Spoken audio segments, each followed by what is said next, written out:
Hi everybody, Greg Davis with MarineMax down in Savannah. I want to give you a quick walkthrough of the brand new 2021 Scout 177 Sportfish, one of the first 2021 models we've received, just in time for the fall fishing season.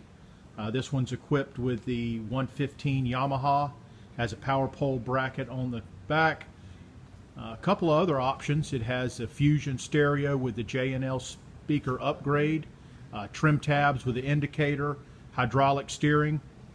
This one has the back rear access hatches. I love what Scout's done with the cooler storage. Also has 2 tackle boxes, plier storage, knife storage. This one's pre-wired for a trolling motor underneath the console. Has a nice live well in front, rod holders.